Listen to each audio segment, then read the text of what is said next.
casa de Chico, parece que a gente é transportado, parece que a gente sai da terra, né? Parece que o espírito pega e saiu, foi.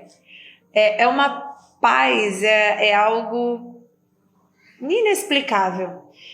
Como o nosso irmão White disse, né? Ele ainda teve o privilégio, pode dizer que eu fico com um pouquinho de inveja de ter visto ele de pertinho e trabalhando, porque a sensação deve ser inexplicável, né? Chico recebeu o nome de Francisco de Paula Cândido Xavier, né? Nasceu em Pedro Leopoldo, em 2 de abril de 1910. E o nome dado graças ao santo do dia, né? Que naquela época era normalmente isso acontecia. Publicou mais de 400 livros, vendeu mais de 50 milhões de exemplares, psicografou também mais de 10 mil cartas. E sabem o que ele recebeu por isso? Muito amor e muita gratidão de todos aqueles que receberam suas cartas, as mães que foram confortadas. Então ele recebeu muito amor e muita gratidão. E na realidade ele deixou mais, o presente foi para nós, né? Que quem ganha até hoje somos nós com as suas obras. Ele nunca ganhou um centavo por nada e ele sempre falava, né? Que a mediunidade não era dele, que ele não podia cobrar por algo que não era dele. Filho de um operário humilde, a mãe de Chico falece, né? Maria João de Deus. Quando ele tinha só 5 anos de idade, pequenininho, perdeu a mãe. E ele foi criado pela madrasta dele, como no filme mesmo é retratado. Ela judiava dele, né? Batia. Hoje, bater é algo meio superficial, né? Ele sofreu bastante na infância. Só que a mãe de Chico sempre vinha e falava para ele, né? Calma, meu filho, reza bastante que Deus vai te mandar um anjo. Se acalme. E ele sofria muito. E depois, até assistindo hoje no YouTube, né, vídeos do Chico, ele conta que ele acabou amando essa madrinha porque ela sofria, né, com uns obsessores que não queria que Chico vingasse, que Chico crescesse, evoluísse, aprendesse, para nos deixar um caminho para seguir, né? Os nossos irmãozinhos menos evoluídos não queriam que Chico vivesse, porque eles sabiam que ele ia deixar a estrada de tijolos amarelos para a gente seguir, tentar, né? Ir trabalhandinho e seguindo elas. Então, por isso que ele sofreu muito na infância. E ao conversar com a sua mãe muito triste, ele não entendia as coisas, era só uma criança, né? Ele escutou da mãe, um dia ele estava muito triste, ela falou assim, filho, você precisa modificar seus pensamentos, você precisa ter mais disciplina para lidar com as coisas. Essa é uma foto do filme, tá, gente? Não é do Chico pequenininho com a mãe, até porque não tinha como, né? Mas a mãe dele, em espírito, fala para ele, né, que ele precisava aprender a ter obediência, para que Deus um dia lhe concedesse a confiança dos outros. Então ele tinha que ter disciplina e obedecer as regras, as leis. E isso é uma grande lição para nós, né? Que se Chico pequenininho foi aprendendo isso, quando a gente escuta, às vezes a gente depois de grande quer ser meio indisciplinado. Então a gente tem que entender isso, essa obediência às leis de Deus, às leis morais, essas leis que nos cercam e a nossa disciplina, né? E durante 7 anos Chico ficou sem ver a mãe dele, de 1920 a 1927. Não teve contato com ela. E Chico era católico, né? Ele foi criado dentro da Igreja Católica. E ele falava, eu tenho um imenso respeito pela Igreja Católica, a guardiã da fé cristã no mundo. Nas missas de domingo eu podia ver os espíritos pairando sobre o altar, abençoando as hóstias, chorando de saudade ao terem seus nomes citados nos ofícios religiosos que lembravam a sua desencarnação. Então, é mais um exemplo que Chico nos traz, junto da sua mediunidade, de respeito, de amor pelo próximo, por todas as religiões, por todos os nossos irmãos. E é uma frase de Chico, né, que ele fala mesmo que no futuro não vai ter religiões, só vai ter uma, que é a fraternidade. Essa é a religião do futuro, nós estamos trabalhando para chegar lá. Então, ele comparecia pontualmente, ele estava sempre na missa. Só que ele sofria muito, porque ele via, ele ouvia, Chico era Chico, então ele sofria muito, até mesmo dentro da igreja ele sofria. Então, ele levantava sempre cedo, saía para trabalhar, fazia serviços na fábrica, mas ele estava sempre perdido, ele se sentia perdido. Aí ele fala da doutrina espírita, né, que ele conheceu em 1927, quando uma das suas irmãs ficou doente, um casal de espíritas se reuniu com a família dele para realizar uma primeira sessão espírita, que Chico estava próximo. Nisso, a mãe do Chico volta para ele e fala assim: meu filho, eis que nos achamos juntos novamente. Os livros à nossa frente são 2 tesouros de luz. Estude-os, cumpra os seus deveres e em breve a bondade divina nos permitirá mostrar a você os seus novos caminhos. Então foi ali o primeiro contato do Chico com a doutrina. E ele fala que a doutrina espírita é ciência, filosofia e religião. Se nós tirarmos a religião, o que fica? Fica um corpo sem coração. Se tirarmos a ciência, um corpo sem cabeça. E se tirarmos a filosofia, um corpo sem membros. Então, Chico viveu a doutrina espírita, ele não só falava da doutrina, Chico viveu o evangelho, ele não mencionava só o evangelho. Então a vida de Chico é um caminho a gente ser seguido. Eu costumo pensar em Chico como um presente que Deus nos deu no seguinte sentido: nós espíritas sabemos que Jesus é nosso irmão mais velho, que trabalhou e evoluiu muito para chegar nos espíritos crísticos, que ele já passou pelas mesmas provas e expiações que nós estamos passando e superou. Só que daí a gente olha e fala, eu acredito, mas não sei se é bem isso, eu não sei se eu chego lá, sabe? Aquela coisa, eu acredito, mas não acredito, fica na dúvida. Aí eu falo, então assim, olha meus filhos, já que vocês estão igual Santo Tomé, só acreditam vendo, literalmente, então eu vou mandar alguém um pouco mais próximo a vocês, né? Que próximo, na realidade, eu acho que a gente está no calcanhar, né? Eu, pelo menos, estou ali no calcanhar do Chico, né? Mas é bem distante para a gente subir. Mas algo mais plausível, uma vivência daquilo que a gente pode viver. E era uma pessoa simples, humilde, que mal tinha 4ª série. E às vezes a gente, com toda a tecnologia, todo o estudo que temos, a gente não consegue viver aquilo um pouquinho além. A gente se trava no nosso materialismo, às vezes meio exacerbado. Em 7 de maio de 1927, é realizada a primeira sessão espírita no Lar do Chico, em Pedro Leopoldo. O Centro Espírita Luiz Gonzaga, sediado na residência de Chico, ele esteve à frente da instituição e ele era bem frequentado, muito frequentado. Só que chegou uma hora que começou a ficar demais, né, gente? Começou a ficar muito cheio, vi muita gente, atrapalhar a cidade, incomodar ali um pouco. Então, Chico começa o leve movimento para a espiritualidade, começa a movimentação para Chico ir para Uberaba, tá? Lá, em 5 de janeiro de 1959, que Chico muda para Uberaba. Então, em 1927, ele inicia os trabalhos, 1950, 1932, ele lança Parnassus Além Túmulo, e em 1950, Chico já havia psicografado 50 obras, lá em Pedro Leopoldo.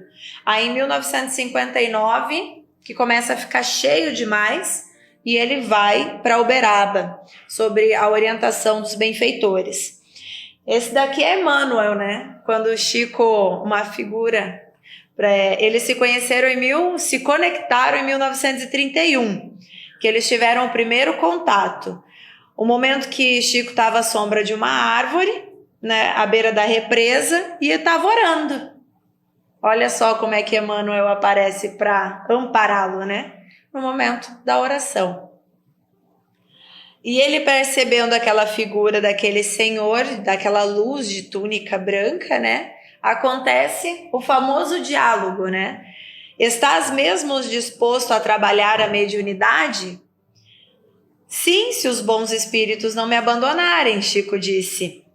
Você não será desamparado, mas para isso é preciso que trabalhe, estude e se esforce no bem. Olha só o que nós precisamos ainda hoje ter para trabalhar a mediunidade. E Chico vai e pergunta, todo humilde, gente. A hora que eu li esse trechinho foi algo que me tocou. O senhor acha que eu estou em condições de aceitar esse compromisso? Imagina, gente. Uma pessoa com a envergadura moral de Chico, com todo o amor e carinho que ele já trazia dentro de si pela humanidade, faz uma pergunta dessa, sabe? Será que eu tenho? Será que eu posso trabalhar? Será que eu posso assumir esse compromisso? E às vezes nós ficamos milindrados, às vezes a gente fica magoado, a gente fica hoje ainda, nós temos dificuldades de desenvolver às vezes nosso trabalho na mediunidade dentro do centro espírita por melindres bobos, por coisinha boba, uma mensagem maldita digitada no WhatsApp, mal falada, alguma coisa.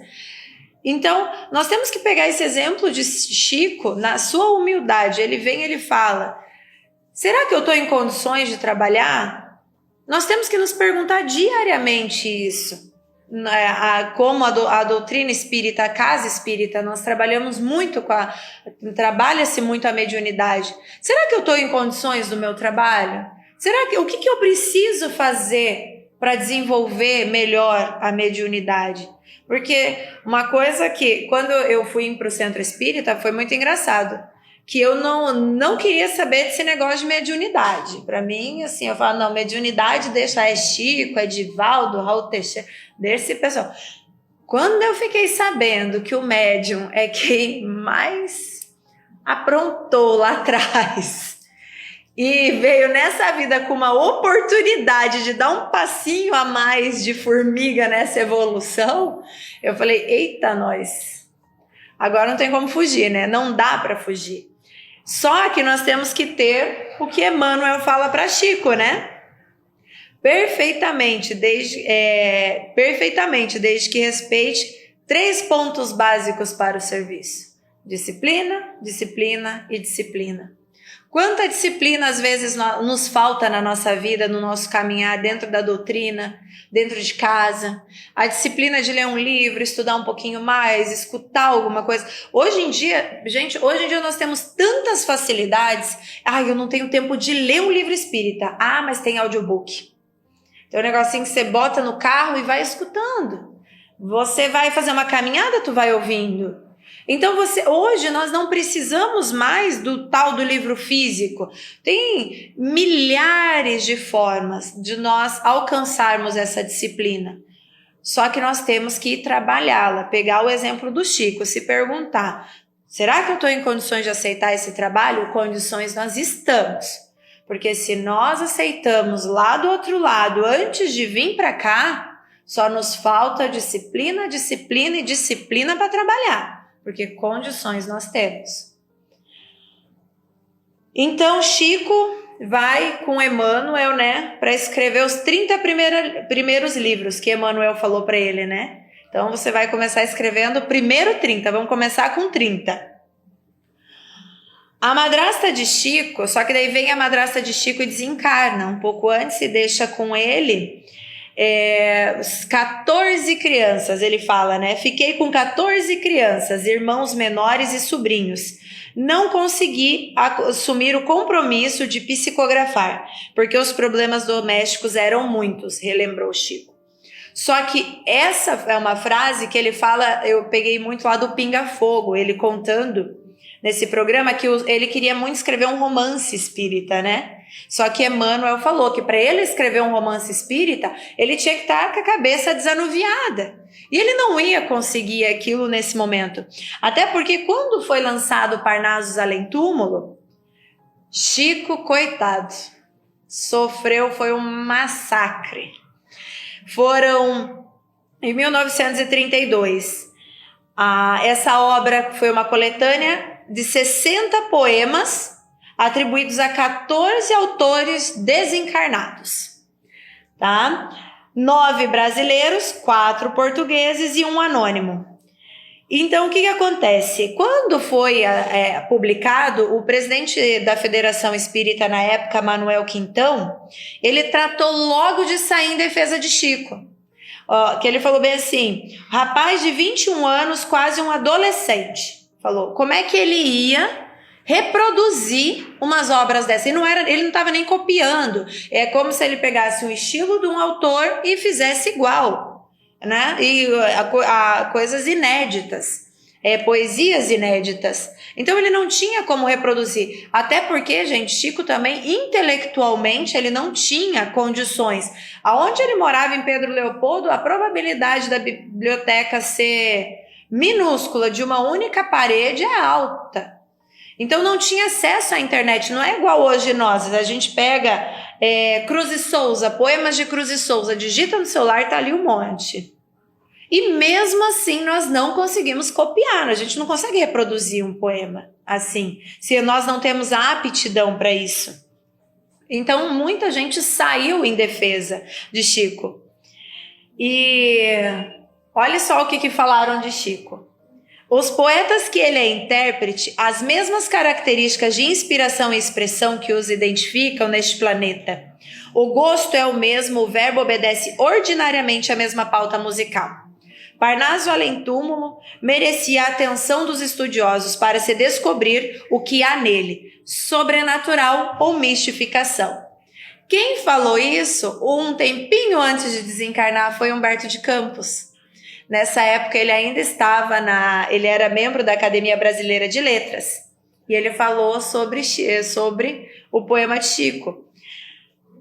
Só que um tempo depois, né, o lançamento, em 1935, Chico lança uma nova edição, é lançada uma nova edição, que já vem com um poema de Humberto de Campos. Ele já traz poemas nessa nova edição.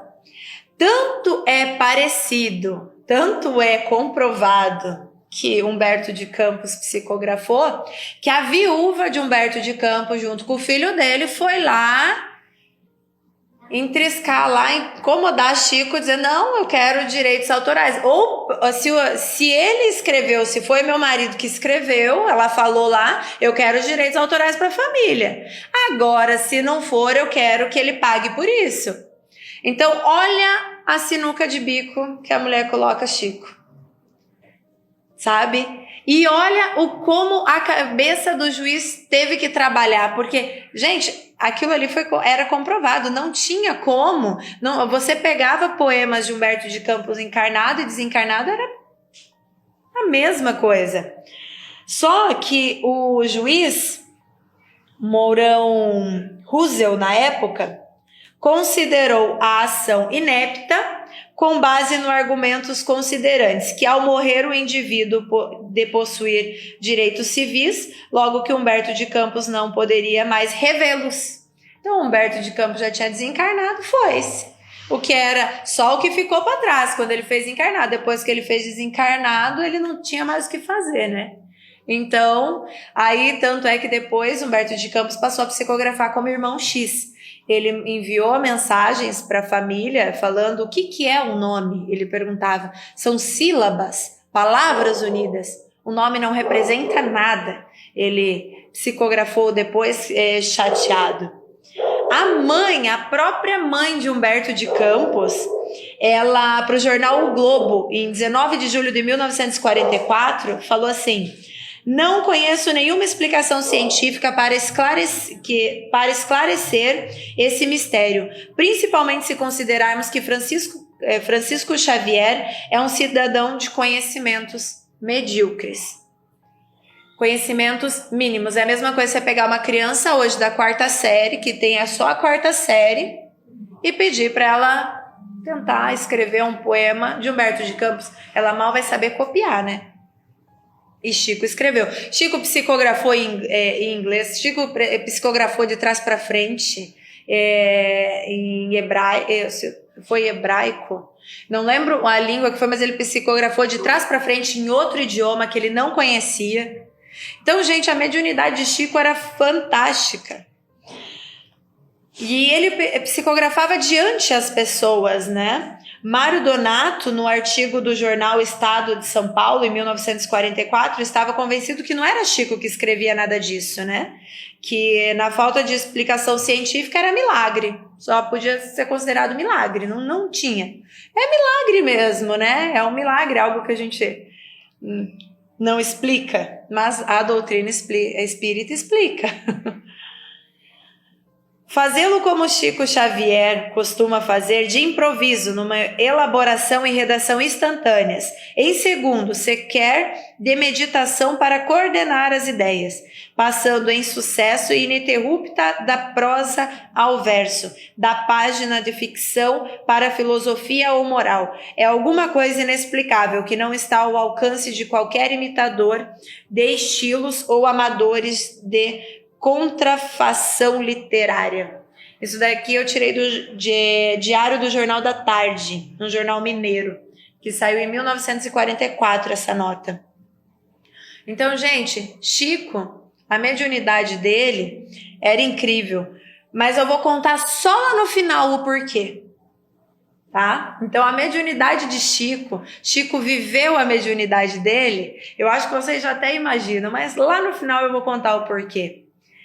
Chico cultivava a si mesmo, ele cultivava suas raízes. Quem abandona o cultivo de si mesmo permite que o matagal de suas imperfeições tome conta da alma. Sem disciplina, o espírito não avança. Chico ele trabalhou muito, ele sofreu muito, ele trabalhou no armazém, ele trabalhava no armazém do José Felizardo. Aí ele chegou uma hora que o armazém começou a ir mal das pernas, José Felizardo acabou falecendo, teve problemas e faleceu, o armazém fechou. Nisso ele conseguiu um trabalho na Fazenda Modelo, tá? E a Fazenda Modelo, quem administrava ela, ele gerenciou tudo de uma forma para que Chico trabalhasse e conseguisse psicografar, porque ele era espírita e ele sabia do trabalho, ele entendia o trabalho que Chico tinha que fazer. Então foi nessa época que Chico começa a ter o campo mental propício para escrever os romances. Então, quando ele começa a trabalhar, que ele começa a ter um trabalho de datilógrafo. Só que Chico sempre vivia na oração. Ele conseguiu ter esse campo mental, porque ele falava assim, a oração, sempre que me via em dificuldade, elevava o pensamento ao alto e a luz, que então se projetava do mais além da minha volta, desintegrava as trevas, a treva que se condensava em torno de mim. E a partir de mim. Então, o que acontece? Chico orava. Em 1938... Chico fala com Emmanuel e começa a ter esse campo mental, começa a ter as dissertações e ele quer ter o campo mental propício. Então ele começa a orar cada vez mais, ele começa a se conectar com Deus cada vez mais. Então tá aí uma grande lição para nós hoje. Eu quero trabalhar melhor a mediunidade, eu quero trabalhar mais no centro espírita, eu quero dissipar as trevas que saem de mim, do meu pensamento. O que eu faço? Eu oro, eu elevo meu pensamento a Deus. Então, em 1938 a 1939, ele acerenou a mente dele através da oração e veio o primeiro romance, há 2000 anos, que é a história que de Emmanuel, né? Só que o que acontece? Chico teve que ter um campo mental propício para isso. Ele dizia que quando ele começava a datilografar a história, ele começava a ver a cena como se estivesse vendo um filme no cinema. Nesse momento, ele se assusta e para de escrever. E Emmanuel vem e fala para ele: você está vendo o que eu estou pensando e não sabe o que você está escrevendo. Do modo que Chico relatou que ele mais via as cenas do que ele escrevia. E tanto é que ele fala, né, que tinha personagens que estavam sofrendo, que ele não queria que sofresse, mas ele não podia fazer nada. Então é isso. Olha o trabalho do campo mental, a nossa mente, aquilo que a gente pensa, aquilo que a gente absorve, aquilo que a gente vem vivendo. Então nós temos que aprender a orar e a limpar a nossa mente. Aprenda a viver dentro das suas possibilidades. Buscar uma vida de aparências fora da sua realidade só leva para um abismo sem volta. Construa sua vida aos poucos, lutando a cada dia, extraindo da vida o que ela tem de melhor, a simplicidade. Eu ter o que eu necessito, eu ter o que eu preciso. Ser em vez de ter. Trabalhar o eu. Trabalhar para dissipar esses pensamentos. Se o próprio Chico fala, ele tinha que muitas vezes recorrer à oração para isso. Ele, até no Pinga Fogo foi muito engraçado, lembrei da história agora, ele fala, a pessoa fez a pergunta se Chico não quis operar espiritualmente o glaucoma que ele teve, né, que quase deixou ele cego dos dois olhos e tal. Ele falou bem assim, olha, eu agradeço, porque quem sabe se eu tivesse as vistas perfeitas eu não conseguiria ter executado o trabalho da forma com a qual eu executei. Então é nesse momento que nós temos que internalizar e agradecer a tudo o que nos acontece até mesmo de ruim. Porque quando a gente agradece, a graça desce, então as coisas se abrandam. Quando a gente reclama, a gente pede 2 vezes, tá? Então, eu estou reclamando, eu estou clamando 2 vezes. Mediunidade é, assim, aprimoramento constante, luta sem tréguas contra o personalismo, o exercício de humildade, estudo, devotamento ao próximo. Infelizmente, muitos médiuns acham que a mediunidade é só o contato com os espíritos. Nós temos que internalizar dentro de nós o trabalho sério da mediunidade. Porque a mediunidade, gente, ela não é nossa. Ela não é da doutrina espírita. Ao longo da história nós temos relatos e mais relatos da mediunidade que ela vem vindo. Então, cabe a nós que temos esse conhecimento trabalhar da forma mais simples e humilde e amorosa possível. E a mediunidade de Chico, ela é completa. Vocês sabem por quê? Porque Chico vivia o evangelho. Ele não só falava do evangelho. Chico era a experiência. Ele é aquilo, a experiência do evangelho. Todos os ensinamentos do evangelho eram experimentados na vida dele. Desde o momento eu escuto histórias, vejo histórias contando dele no YouTube direto. Desde o momento que ele ia comprar tomate, ele pegava um tomate bom, um tomate ruim, um tomate bom, um tomate ruim. Quando perguntaram para ele, mas por que você pega um tomate bom e um tomate ruim, Chico? Ah, porque se eu pegar todos os tomates bons, quem vier depois de mim não vai ter tomate bom.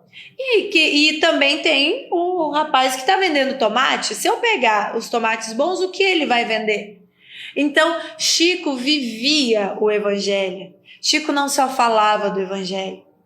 Então, muitas vezes a gente decora, às vezes, um salmo, decora uma coisa, decora outra. Mas nós temos que viver. Em vez da gente decorar, saber de cor e salteado, antes a gente nem saber ler, não saber, não ter nada na cabeça, mas viver o evangelho deixado por Jesus, viver o evangelho que Chico trouxe e mostrou pra gente. Olha, pessoal, é possível, não é difícil, é possível. Todos conseguem, todos vocês podem. O evangelho de Chico Xavier A vida de Chico é o evangelho aplicado, o ponto de referência para quantos realmente desejam servir aos propósitos de Jesus sobre a terra. Quem falou isso foi Carlos Bacelli. Então vamos pegar essa imagem de Chico abraçando Jesus, essa sensação que a gente tem toda vez que a gente lembra do Chico, e tentar fazer que quando isso adentre dentro de nós, ela se transmute, ela vá para o universo, ela vá para todos os nossos irmãos, que a gente tem mais afinidade, tem menos afinidade, para a gente tentar, dia após dia, viver o evangelho como Chico viveu. Obrigada a todos.